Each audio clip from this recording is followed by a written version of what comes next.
quite well if you're in South Africa and neighboring states, particularly on the continent, is the Statistician General in South Africa, who's also a member of the UN Data Revolution Group, Mr. Pali Lehohla. Thank you very much indeed, and welcome to the program. Always great to have you. Thank you so much. Thank you very much. We also say welcome to a Special Advisor to the UN Secretary General, post-2015 Development Planning, Ms. Amina Mohammed. Thank you very much indeed, and welcome. Thank you so much for sharing your thoughts. We look forward to hearing, because I know that you've spent many years in the developmental arena, particularly working with the MDGs and the post-2015 era. Would like to get your thoughts on that. Next to you, we have Professor Enrico Giovannini, I guess an economist and a statistician by training. He's a co-chair of the Independent Expert Advisory Group on Data Revolution for Sustainable Development. Thank you very much indeed, and welcome.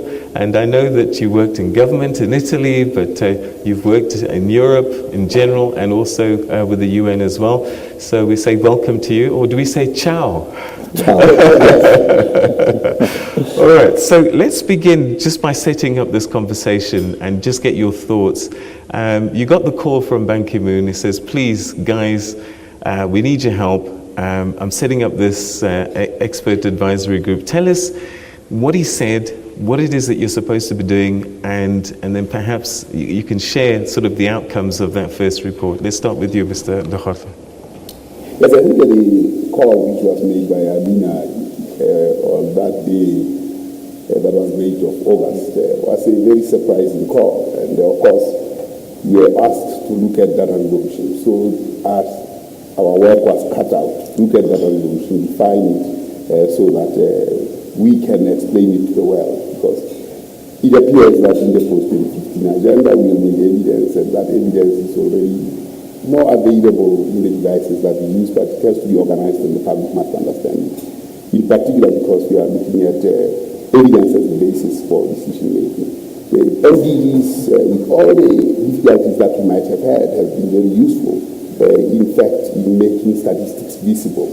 And I think that call by Claire Shaw and the defeat in financing, creating what was called Paris 21, which was Partner for Statistical Development in the 21st century, led to the awareness of the importance of data.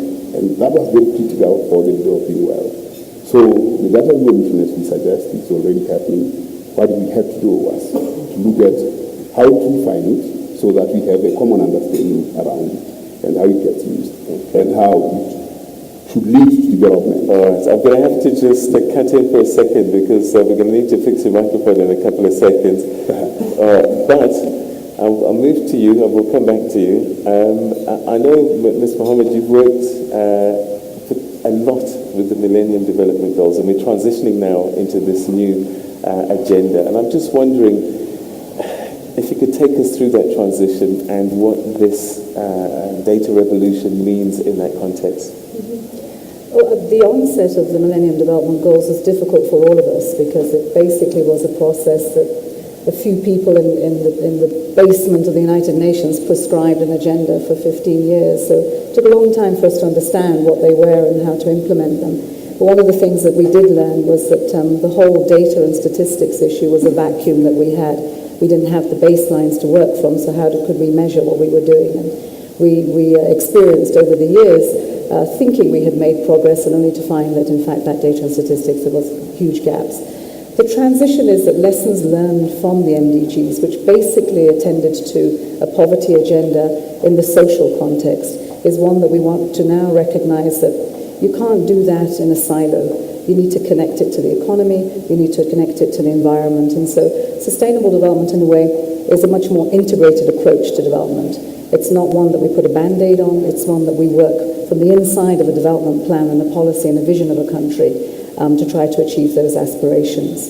That transition will take time, because this time the development agenda is very much about a universal one that includes everyone. With the MDGs, it was basically a northern agenda to the south, and the south meant Africa and a bit of Southeast Asia. Now we're talking about Latin America, we're talking about islands, we're talking about everyone.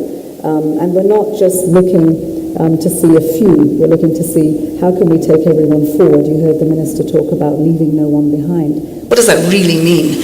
And statistics and data are going to play a really huge role in that. We know that we've had a lack of investment in it, but we also know that we're in an age where we have technology that's a big part of this, and we have new partners coming. And the report does fill that gap. It brings, first of all, that common understanding of what it is we want to do for sustainable development, in a way we respond to it, but it also makes better understanding of how we bring traditional data together with big data and technology going forward. All right, great opening thoughts, and we're going to explore that a little bit further. Now, Professor, I know that you worked quite a bit at the Statistical Office in Italy, and you came up with some novel statistical models and using information for the developmental agenda. And I'm just wondering, in this data revolution era, how can we use information to make a difference, particularly with developmental issues on the ground? Well, you see, the data are around us, and our life is already very much influenced by data, not only by statistics that monitor what's going on, but we are using data every day, and we are generating data. And the public sector is much more advanced in using this information to run their business. But we still have big divides within countries, between countries. Think about a young woman who wants to start a company or a startup in South Africa or in San Francisco. Of course, the second has many more data available to check her hypothesis and to run her business. This is a divide that is going to grow if we do not act now.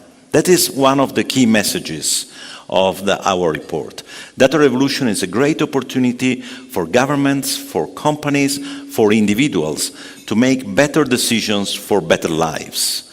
But we need first to collect this information and transform it into useful information, comparable, high quality, and this is what statisticians have been doing for years, and other newcomers are now doing in our countries at the global level.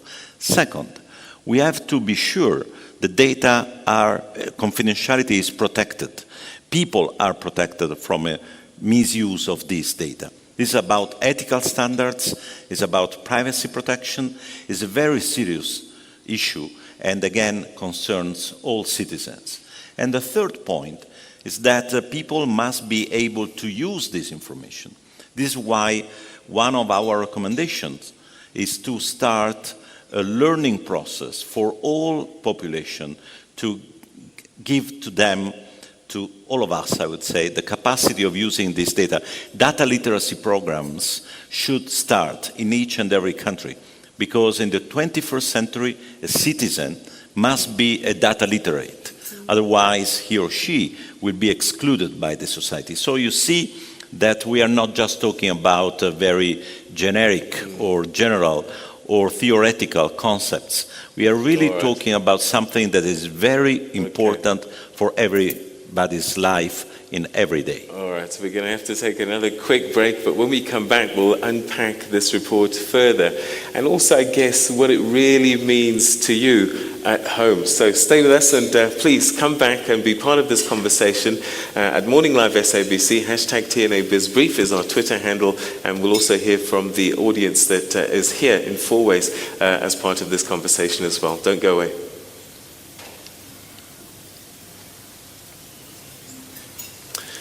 Great, thank you very much indeed.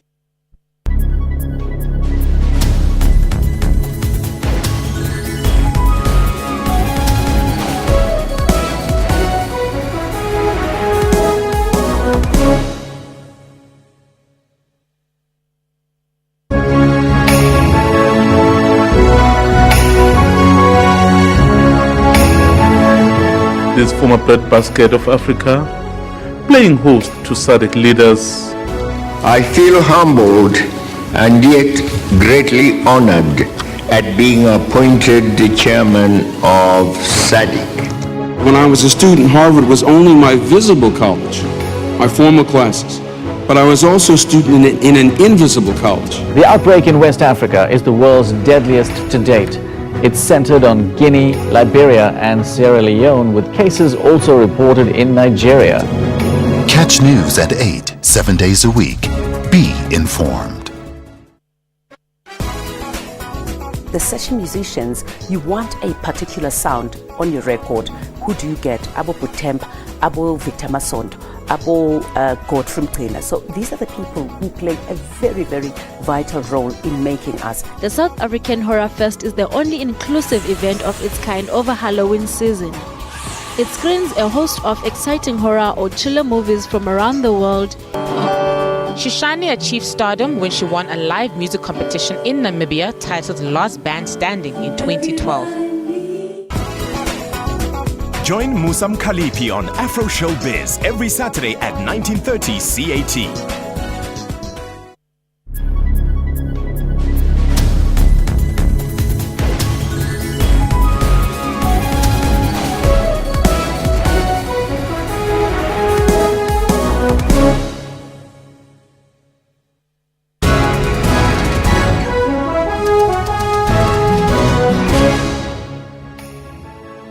The judge slammed corruption in both the private and public sector. Referring to irregular and wasteful government expenditure, he said it could no longer go on. The high-profile corruption scandal has dominated Spain's headlines in recent weeks. The scandal touching a nerve as Spain emerges from its downturn after a slew of corruption cases involving politicians and the king's sister. Tourism is a vital part of the economy. It contributes about 5% to the country's GDP and is a significant contributor to various industries such as food production, retail and transport.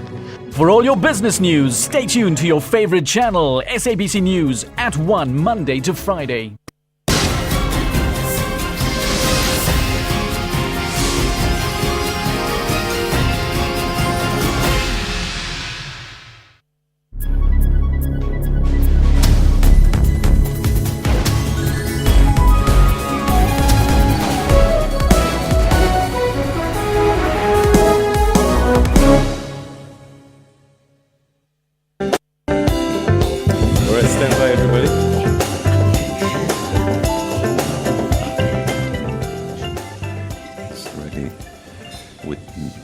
Right, so very warm welcome back. We're having this conversation about sustainable development in the post-2015 era. Going back in time, the Millennium Development Goals, the agenda was set back in 2000. There were 8 Millennium Development Goals, ranging from things such as eradicating extreme poverty and hunger to achieving universal primary education. Gender equality was one of them, child mortality, maternal health, HIV, AIDS and malaria. And I suppose a lot of these concerns still exist with us now. And I guess the question is, how do we move from that into this new era of sustainable development, bearing in mind that we still have these challenges? Well, we have 3 people who are going to help us with this conversation. And just before the break, we were speaking to the Statistician General, Mr. Pali Lehohla, and we just want him to finish his thoughts as we start to explore the movement from MDGs to SDGs.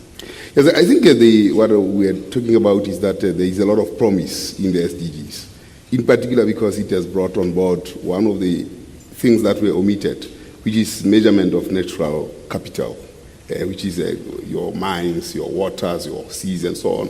By bringing that into the equation, you actually conclude the production system of any nation, which is labor, income, and so on. But by bringing natural capital, which has been exploited without being recognized, is very, very important. The deteriorating conditions of the seas, the mines, and so on, is a very important aspect that has been brought to bear in the SDGs, and I think it holds a lot of promise. And the use of measurement is very, very critical. The other area that is very, very critical is on governance, peace, and security, because those are related and associated to the exploitation of natural capital, which leads to wars at times. So bringing that together under the umbrella and rubric of nations to look at brings hope for better outcomes under the SDGs rubric. All right, just before we go to our audience and people at home with questions, Mr. Mohammed, I want to ask you, because I know that in Nigeria you spent a lot of time working specifically with Millennium Development Goals, and I'm just wondering, how well have we done? I know that a while ago you were talking about that last mile. Well, we're there now, almost. How far have we done? We only had 8. And the way it looks at the moment is the SDGs, we're going to have something in the order of 17. So if we struggled with 8, how are we going to be able to manage with 17? Your thoughts on kind of the journey and what happens next? I think with the MDGs, it really was about an ad hoc approach to it, and I think that that's the difference. With the SDGs, not only do we take on the unfinished business, so you'll see that in the first 6 goals of the 17, they really are about what we didn't do completely. How do we finish off health and education, the issues around women and gender. And then what we did was really bring this into the economy. So you'll see there are a number of goals there that talk about the transformation of economies, which is core to Africa's 2063. And that really speaks more to what you do with the whole budget. How do you really make sure that you're not just finding a few more primary healthcare centres so that women can go and deliver safely, but you're actually looking at a system that delivers on all services for that and for education as well. And we take on the environment. So I think for us in Nigeria, what this does is that we're not add-on to what a Minister of Finance or Development Planning looks at. You're actually looking at the whole development plan and raising those ambitions. What's new to all of this, I think, really is very much the governance goal, 16, and the partnerships one. This is what holds up those 15 that you see. And you see so many goals because this is a universal agenda. Not everyone is facing the same challenges and priorities that we set in Africa. It's about other regions as well. So I think that's what's going to help us, is that, we see that we need to put more investment in institutions, because without those capacities and skill sets, you'll never be able to take up a policy into a plan and implement it. Without the rule of law, without deepening democracy, without seeing what we do to invest in statistics and data, which is such an unattractive spend for our governments, we won't be able to measure what we do. I think another important aspect of this is there are new partners in this. Business is a really big partner in the new agenda. And they work towards the bottom line, their profits. And they don't do that off the back of not knowing what their baselines are or the information and data that they go into the markets with.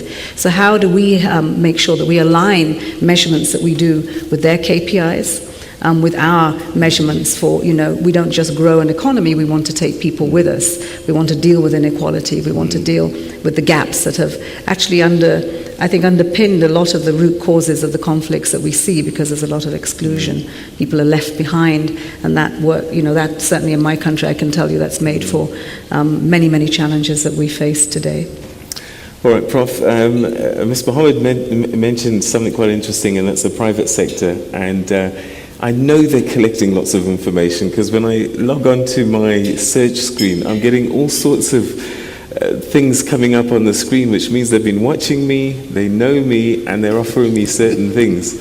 And I just wonder, how does that kind of information gathering fit with the public sector's developmental agenda going forward? Well, there are a couple of good news and a couple of bad news. Okay. The first good news is that, as Amina said, the private sector is changing its business accounting rules to have a more integrated reporting to the society, not just looking at profits or financial variables, but also taking into account environmental dimension and also social dimension.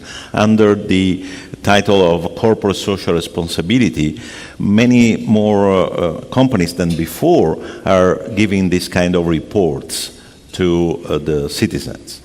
On the other hand, these reports are a little bit standalone.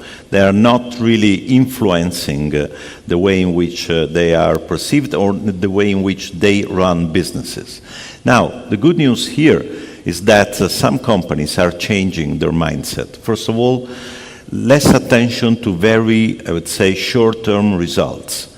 We know that short-termism is a problem, because you have to deliver immediately. And this can undermine your long-term capacity. So the concept of sustainable development and sustainable business are now getting together, and this is indeed a good news. The other good news is that through the better statistics we have, now we can keep not only governments, but also private sector more accountable on what they're doing. Whether they promise something and they don't deliver, now there is the civil society that is capable, is able to monitor what's going on. The bad news is that they invested a lot of money in managing information. So they have a comparative advantage vis-à-vis the public sector that in many cases are cutting investments in statistics. And this increasing divide is making an increased, I would say, inequality in terms of power. So we have to rebalance that. And the other bad news, but we can turn it in good news, is that if we do not have common standards and data treatment, confidentiality protection, and so on, the businesses can, in a sense, escape national rules. This is why we are proposing in our report that the UN takes a strong action in this respect, setting up global standards that could be transformed then in national legislations in order to avoid that these data are used to harm people or communities, but they're used to make people really empowered and able to change their world. All right, we're definitely going to go to the floor just now, but Mr. Lehohla, we're seeing service delivery protests more and more in South Africa, but also in other parts of the continent. People are concerned about the pace of change, and you talk about a data revolution, but we're not all connected. And so how does somebody in Malamulele who doesn't have a screen, doesn't have a phone, how is he part of this revolution when all he wants is running water? Yes, indeed. I mean, the important thing about data revolution is to be inclusive, and the main commitment is to ensure that no one remains. Rather than saying leave no one behind, we must say no one remains, so that everybody feels as part of this. What we need to do, particularly in the statistics environment and the public sector, is to ensure that the public is provided with the necessary information so that they can hold government to account. Our democracies have to use the data in order to hold itself to account. In the absence of information and data, public debates are actually sterile. So public institutions such as Statistics South Africa and other institutions that produce data must ensure that this data is available in ways that the public understands. Give us some examples. You'll recall that we went to Silvertown, and the community of Silvertown was protesting and said they couldn't participate in the census. We camped in that area and promised that we'll bring back the data. We did, 12 months later. And what happened in that process, there was action taken by the local authority there. The next thing we saw, caterpillars in Silvertown, probably water reticulation and so on. Not all problems were solved, but the power of data was actually demonstrated in those environments. Of course, it puts the statistician general and others in trouble because they seem to be driving public policy. But it's very, very important that public policy, as a matter of course, embrace the data and manage the communication system so that people can see government as something that can do things that are predictable, hold business to account, and ensure that business does things in a way that is predictable and ensures that future generations will be better than what we see today. All right. Now, I know that the SDGs have kind of been designed in a way that they're common throughout the world, similar and comparable, but I guess there's an agenda for Africa that might be slightly different, and we'll explore that. But I'd like us now to start going to our audience and people at home as well. And I want to start at table number 3, where we'll find Eric Nchikela, who's works a lot with the NGOs, civil society, and I guess he has concerns about this and what it means for the people that he deals with on the ground every single day. Eric, where are you? Table number 3, if you could stand up, thanks. Stand up and just start talking. Have no fear. Don't fiddle, just talk. Thank you very much, Peter. Yeah, talk, we can hear you. Can you hear me? Yes. I also want to hear myself. Thank you very much, Peter. Going straight to the concern that as part of civil society in South Africa, that of course the process of developing the final report, which is expected to be submitted in September, it's okay. But our concern is the upcoming Sustainable Development Goal, which is a nice word as well. But my question is, how is Sustainable Development Goal going to transform the service delivery, which is so poor in such a manner that in rural communities, people are still sharing dirty water used by animals and all other stuff like, poor electricity, lack of housing and so on and so on. How is it going to transform? And what is expected of the role of the civil society leadership to ensure that implementation is happening of this sustainable development that is upcoming? Thank you. Okay, your thoughts. He's very passionate about this. He's been at it, I can tell you, since 1979, so he's been on the ground. How do you speak to him? Because we can sometimes get caught up in fancy terminology and great reports and so on and so forth. How do we convert that into reality for people on the ground? Your thoughts? Let me say that first and foremost, civil society has been involved in this whole process right from the very beginning, from the country level to the regional level and the global level. We would never have got the ambition of the 17 goals had civil society's voice not been there. I think the challenge right now is that, coming to your question about what does this mean for implementation and how do we actually inform national plans and policy. The development framework is not coming to the country level as a magic bullet. It's coming to elevate what country plans and policies have tried to do over years. It's introducing a partnership that tries to bring more resources in so that we can do more than we're doing now and go to scale. We've never gone to scale before, we've just done a few, and I think that that's important. This year that we talk about the last mile to September, one of the things that we're looking at is that the role of civil society in the review of this, how to hold governments accountable going forward, is about setting the indicators and the measures for which there is a process right now, and I know civil society involved. Let me just say that from our point of view, the Action 2015, which is a huge campaign of civil society, is actually based in South Africa. It's in Johannesburg, it's anchored by Civicus, and it actually works for the world. And we've seen this really begin to gain momentum, and the questions that you are asking being taken down to the country level. One of the concerns that we do have, however, and I think this is where we really need civil society's voice much louder than that you've got it on the microphone, is that how do we avoid the prescriptions that we did in 2000 with the member states we have today in New York and make sure that that connection is had at the country level. Coming with Pali and coming with Enrico on this visit is one of those ways to try to connect what we're doing there with what needs to be done here come September, in fact, come January 2016. So I think there is a lot of work going on. I think you need to engage with what's happening. I think there's a lot of hows, but actually if you look at the 17 goals, you look at the 169 targets, it actually begins to give you a guide as to how we're going to address health, going beyond basic health to secondary health, to diseases that we didn't have before that we have today, to talking about systems and not just about a campaign for vaccines. I think we need to engage much more with what we've put out there, because it is part and parcel of what you've informed, and not to underestimate the level at which civil society is engaged with this particular agenda this time round.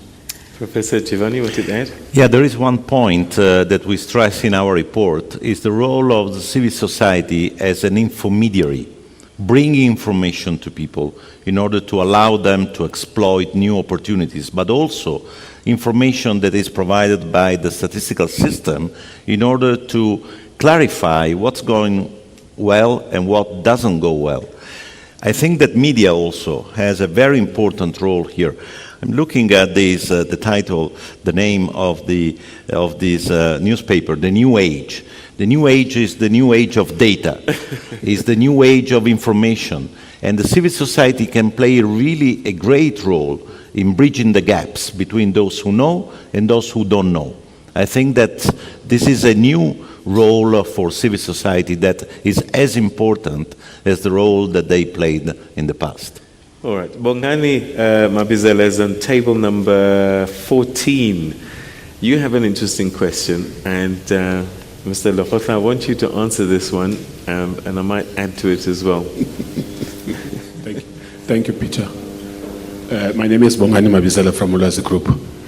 We very much involved in the infrastructure development.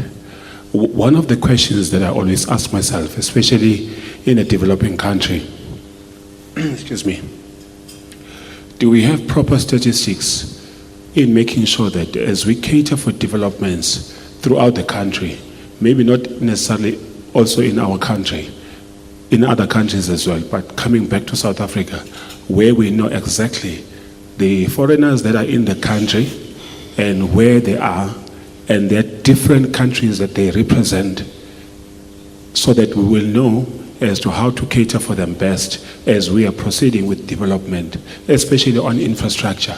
Because right now we're finding ourselves in situations of challenges where certain infrastructure cannot cater not only for South Africans, but also for foreigners that are in the country, which renders our infrastructure developmental objectives very strained.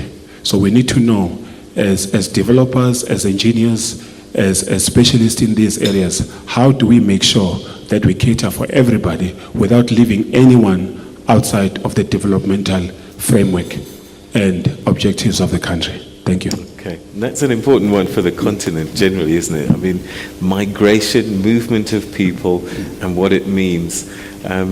Is this some of the data that we're tracking? Yes, of course. I mean, if you look at just knowing the population size of the continent has been very intractable until we stepped onto the scene in 2006 and said, in 2010, Africa counts. We now managed to get all 50 countries out of the 54 to actually run a census. It looks trivial, but to know the numbers and the population distribution has been very, very critical in this 2010 round, and in 2020 we hope that all 54 African countries will bring an account to bear. And in this process we also know who is a foreigner, who is a foreign-born person and who is a locally born person. In that way we know the totality of the populations, and the African governments previously thought that a census is expensive, and we said, try ignorance and see, and work the balance sheet, you'll see what is happening. So we think that Africa is actually committed to doing the count, looking at civil registration and vital statistics at the moment, so that you don't go and count and make that your only source of information. It must be a checkpoint. You must register children at birth, you must register people when they die, you must register them by cause, what kills them. Because if you know what kills people, you can save the living. So that process is ongoing. However, there are difficulties. For instance, there is the International Comparisons Program, where we counted 1,002 products, from bread, rice, matoke, yam, and so on. But Africans are not using this data to inform their industrialization strategy. And this is a very lamentable and absolutely criminal to planning any industrialization outside that set of data that tells you what Africans consume. When Africans know what they consume, they can then inform their regional markets of production as well as regional markets of consumption. We are fighting that cause. Even when we were in Addis last week, we were pushing that point that African leaders must take into account this particular data, and it gets used. Of course, it remains with statisticians to do so. You are in infrastructure. Part of that program and the deliverable of that program is capital formation, which means your civil engineering works, your roads, and so on. And when you use that data, we'll understand the continent better, and we may, when we use that data, bring Agenda 2063 closer by probably 10, 15 years. And also, I guess the other side of it is just knowing who has the skills and where they are, because that's a whole game about migration as well, isn't it? That we can better harness the skills that we have on the continent. Absolutely. I mean, people who migrate are always innovative, and they have the skill, and unfortunately, you know what has happened in Soweto more recently, the ambush of business people and businesses in the country of foreigners doesn't augur well at all for the development of the continent. It makes us look very bad, and indeed we become very bad in reality if we do that. Yes. I just wanted to add to the infrastructure question. It's really important that as a new element that is critical to the transformations, we're going to need the partnerships and different kinds of investment to bring in for infrastructure. Many of our budgets in our countries have had to deal with doing both, which is where do you get the domestic resources to deal with service delivery and health and education, teachers and nurses and doctors, and that's been a compromise because it's a tension between not having enough money then to put the roads in, to put enough power in. What we're hoping to do with this new agenda is to bring those investments in. There are the resources. How do you unlock those for the infrastructure? And for that, you need to have the data to know what you need to do and how to connect the markets with people, with industry, and that evolving. If we can do that, you free up more of the domestic budgets so that you can actually begin to deliver service for everyone. You can begin to think about how you deliver water, how you deliver health, how you deliver education. So I think on the infrastructure question, it's a new one. We also have to think about how we have clean energy, how we're really looking at the environment and the whole climate change issue that has been new to many of us. And I think that this is where businesses are doing really well. The new climate economy report brings that to the fore, that this is affordable, that we can do it in the longer term, reducing costs, but also having the transformations that we need. Okay. There is one point that I think could be underlined, that today doing projects and monitoring them come together.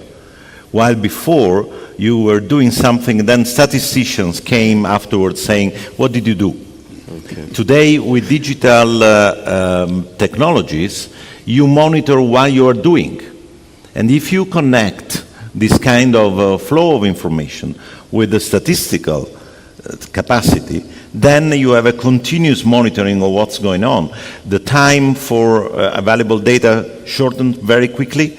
And this is the revolution that we are talking about. Okay. But you have to start thinking about the data production while you plan your infrastructure model, and so on and so forth. That is a great opportunity. Okay, right. Let's go to table number 1, where we'll find Tsedi. So is that for Mane? Yes? Please stand up and ask your question. Thank you very much. Look, my question, in fact, the professor earlier on when he started, he made reference to protection for those who either deposit or contribute towards data, as it were. However, my concern is whether are there enough filters to make sure that those who provide data or who contribute are not in themselves victimized down the line. Here's an example. Yesterday or the other day, there was an announcement that the presidency asked for people via social media to contribute towards the SONA. You heard echoes of people saying, look, the president must resign. That's all he has to announce when he gets there. And people's names are available as you read them. Mine is to say, in a freedom of speech platform, when I'm allowed to do so, how do I make sure that nobody comes behind the back door and look for me and make sure that I'm obliterated? Thank you. Okay, that's the whole sort of data security that we were talking about earlier, isn't it? Yes, I think the world of data has to protect privacy. There are ethical considerations, standards that have to be observed so that no one is victimized. In fact, the 10 fundamental principles for official statistics prescribe these matters of privacy, while in order to encourage citizens to participate freely in democracies. So there has to be regulatory regimes that protect privacy. Sometimes we don't have great leaders who can abuse this information. How do we protect citizens from leadership perhaps that's not behaving the way it should? Ms. Mahmoud?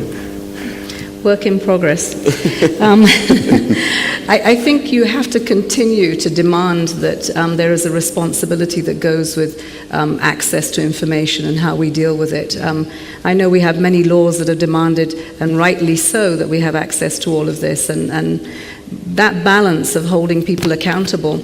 I hope that we will see more our parliaments take oversight on that and be more responsible in demanding protection for citizens for whom they actually stand up and represent. I think it's finding different players and really calling them to account.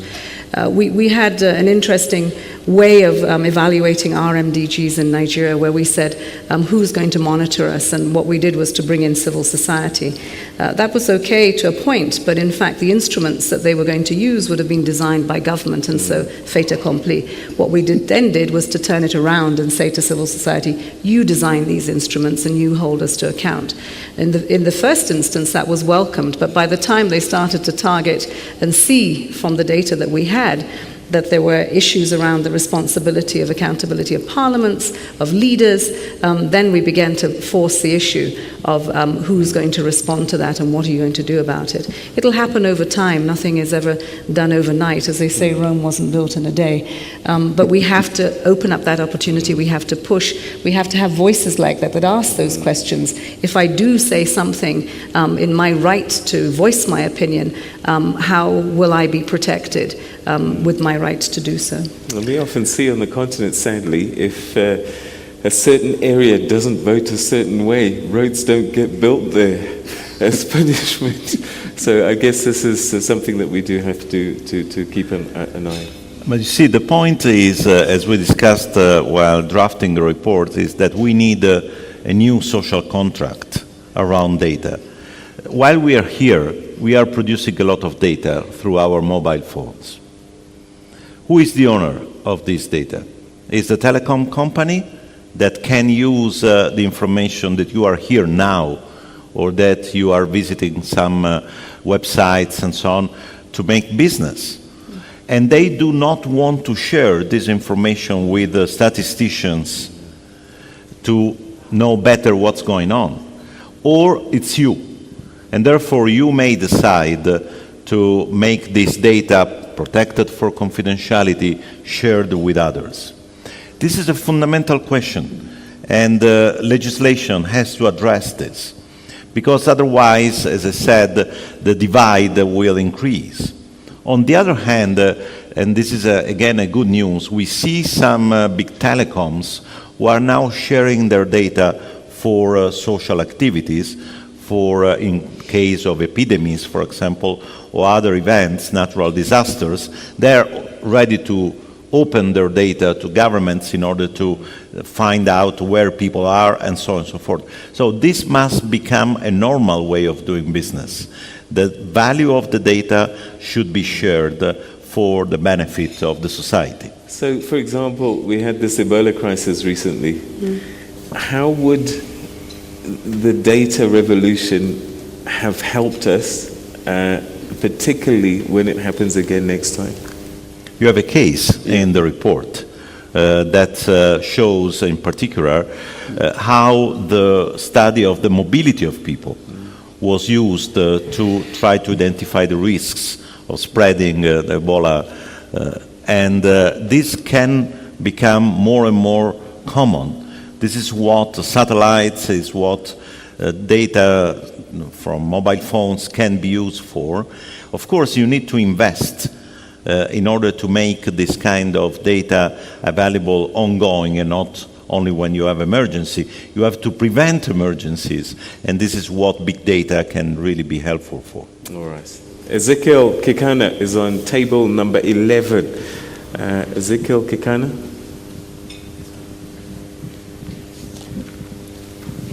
Thank you, Peter. I would like to know from Mr. Pali Lehohla, how does data revolution mean for South Africa and Africa and together with the world. Thank you. Okay. Data revolution. I think we've sort of touched on some of these, but you know, I keep getting a sense that we almost need to simplify it even more. You know, what is this going to mean for South Africa? I guess even just the village down the road. What is it going to mean, this data revolution? What life can they look forward to with this revolution? I mean, you know, I grew up in Lesotho, where I was born and bred. And when I was a student, I did my internship at the Ministry of Agriculture. And one of the things that we were looking at was risk perception and risk avoidance strategies in farming communities. One of the questions was, how do you make a decision? And we are asking women these questions because most of the men are migrants, they work on the mines. When to plant, when to plow, when to do other things. And of course, the woman says, when my husband tells me to. Now, the rain doesn't tell the woman to plow, but the husband. Now, with mobile devices today, when it rains and the wife communicates with the husband, they can make the decisions instantly. That's data revolution for me. No longer waiting for the letter to go into the post and come back and get lost, and then in the meantime, the rains have gone and the soil is dry. So decisions are possible to make under a variety of circumstances, and that is enabled by these mobile devices. And for me, that's data revolution. You can escalate that to any other instance, and you'll find that it becomes quite different. Ms. Mohammed, Nigeria, what did you see? I mean, for me, the data revolution is not just about counting people, but it's what kind of people. The people that who are excluded, are vulnerable people. Those are disabilities. Women who don't have literacy. Those that do, access to. I think it's really disaggregating that data right down to saying, if you want to leave no one behind and bring everyone forward, what really does that mean for your community, for you as a country, across the regions, within local areas? And we haven't done that. We've disaggregated to men and women, to girls and boys, but we haven't gone beyond that. And I think we really do need to see that in every way. We've certainly got enough in this agenda to say investments need to be made, huge investments. Let's not make a mistake about it. This is not, it's getting cheaper because we're using technology, but still an enormous amount. Enormous amount has to be made in data literacy, as we've heard earlier. Where does that come in the curriculum? To produce a curriculum that is responsive to the new agenda is going to cost money. Who's going to pay for that? And invariably, this is going to land in a government's budget, and we're saying that that's not good enough. We need to find ways to do more. I think also that following the money is an important part of the data revolution. We're talking about people. We need to follow the money. We've heard just recently with the report on illicit flows how much is lost to the sort of collaborations and collusions we have of illicit businesses. And I think that's important for us too, to know that the resources even within are there if we could better use them. So I think the data revolution works on one side where there is people. I think it works on another side where there is governance. I think it works on the side of environment, where we begin to see that if we don't take actions on desertification in my country, for instance, which has really compounded the issues of exclusion and investments made in people's lives in the northeast. The Lake Chad has dried up. This has really had terrible effects on what's happened to the communities there. We need to know that granular information that feeds our policies and then feeds civil society or those that would hold us to account of whether we've made investments or not. Okay, we're going to take a quick break, but after the break, Prof, I want you to answer this question. How can ordinary people contribute to this data? Because you're busy, you've got your offices set up and you're doing all the collecting, but how can we contribute if we want to be part of the solution? All right, so all of that coming up after the break. Stay with us, and we're also monitoring Twitter to see what your thoughts are as well.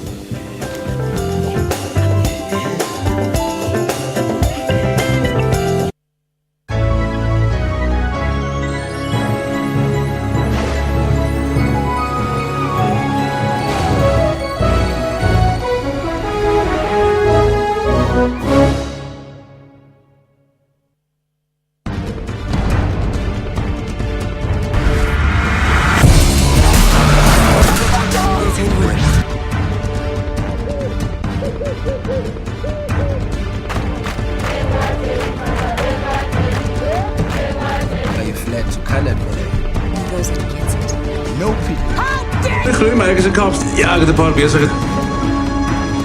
Kom.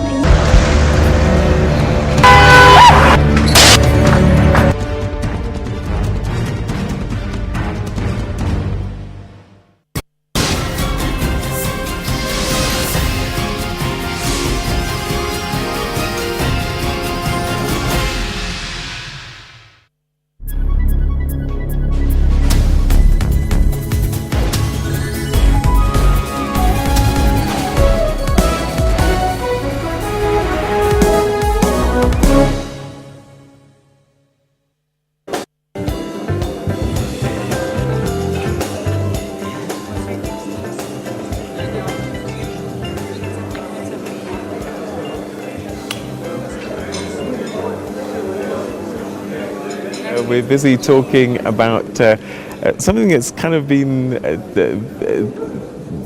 written as the data revolution, and we've got statistical information coming through. We've got sustainable development goals era that's coming through post-September as we come out of the MDG era, and we're busy talking about what this data can do. But so far we've been hearing about how this data is collected, who has got the data, private sector and public sector. And just before the break, I put a question through to Professor Giovannini. How can ordinary people on the ground contribute to this conversation? How do we help you, provide you with this data that private companies are taking anyway, public sector collects periodically? How can I get involved? Well, first of all, we are producing data. People produce data that are collected through new technologies or old technologies. And so the first question is, how can we bring back to people this information? And there are several obstacles. First of all, of course, the access to internet and to mobile phones is still very unequally distributed.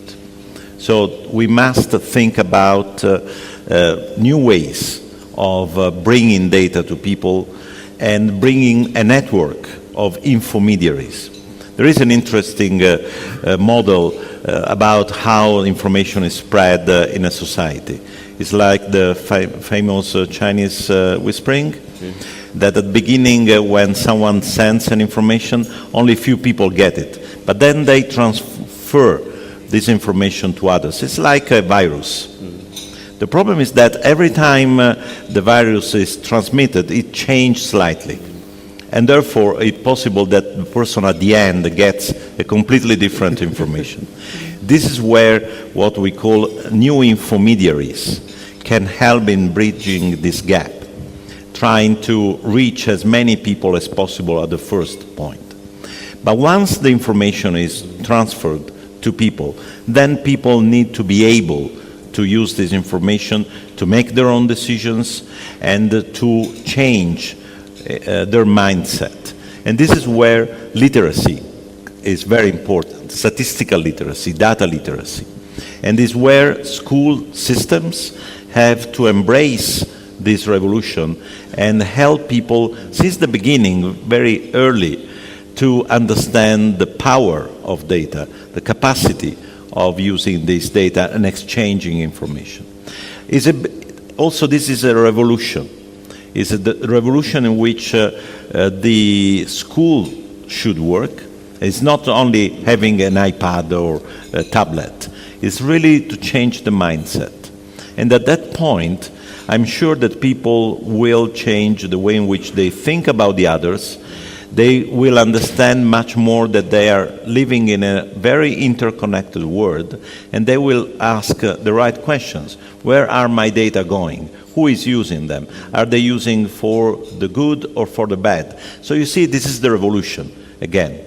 It's what happened in the past when the Bible was printed and was made available to many more people, not just to priests. And that was a great revolution.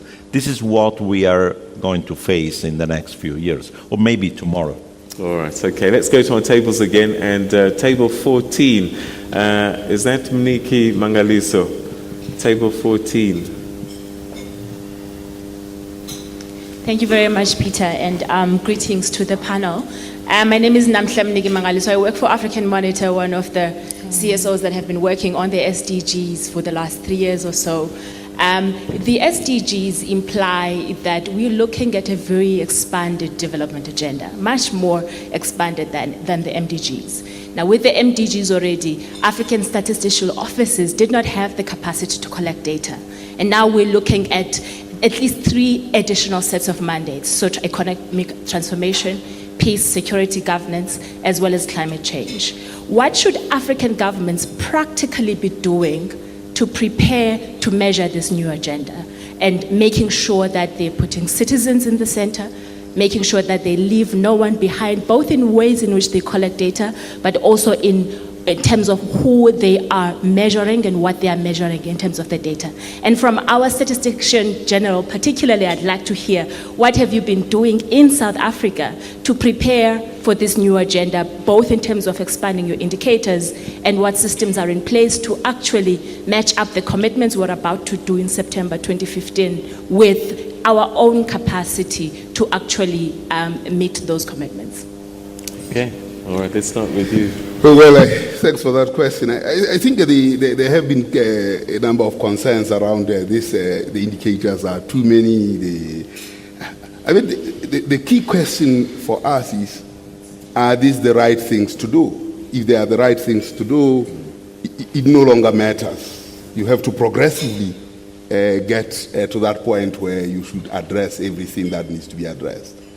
What is very good about this slate of indicators is that at any one point you find that one or the other country is covering, and all countries are covering the South. So there is a blueprint by which you can actually address all these things.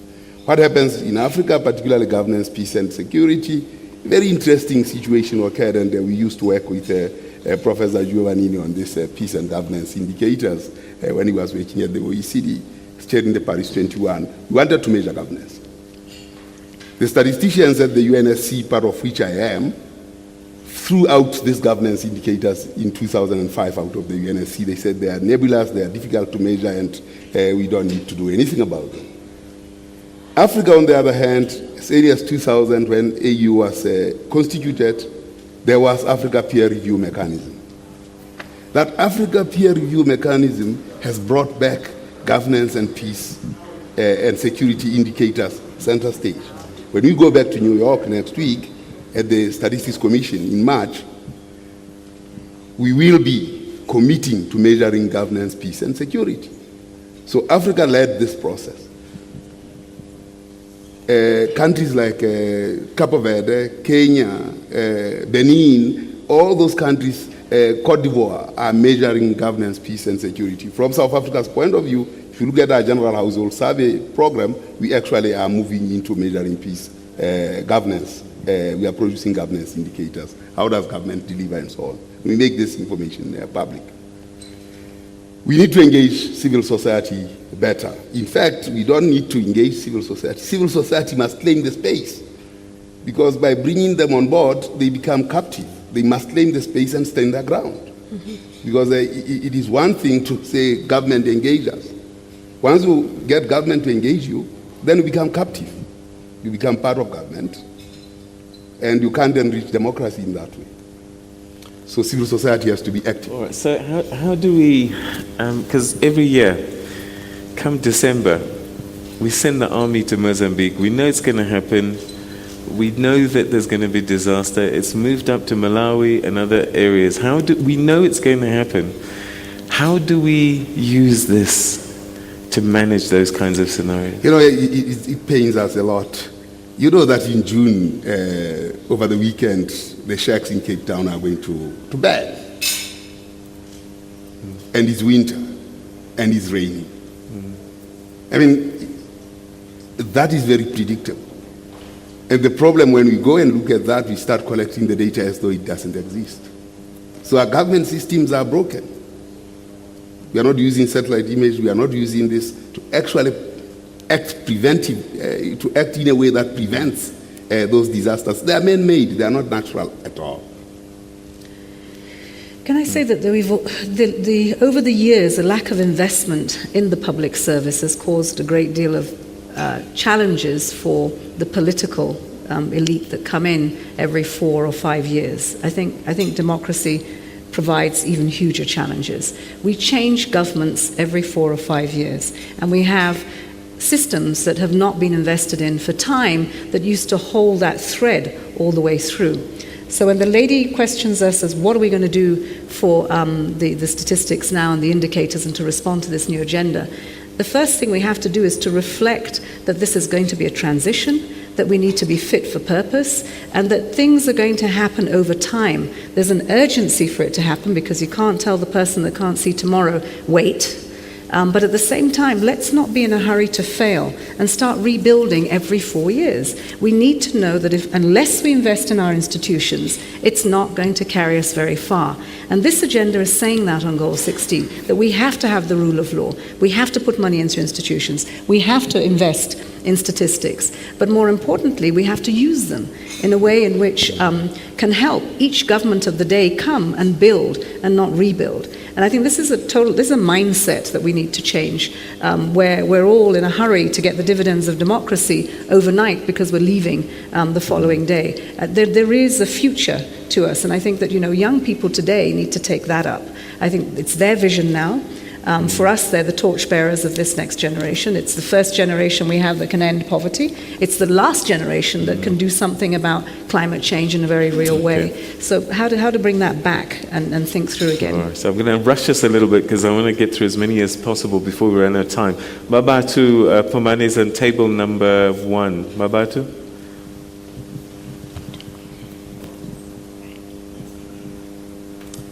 Thank you very much. I just wanted to ask the question, I guess it's been answered already in certain instances, with regards to small business, as to what do you see as the role of small business in terms of, number one, benefiting from the extraction or the collection of data, and secondly, the dissemination of data.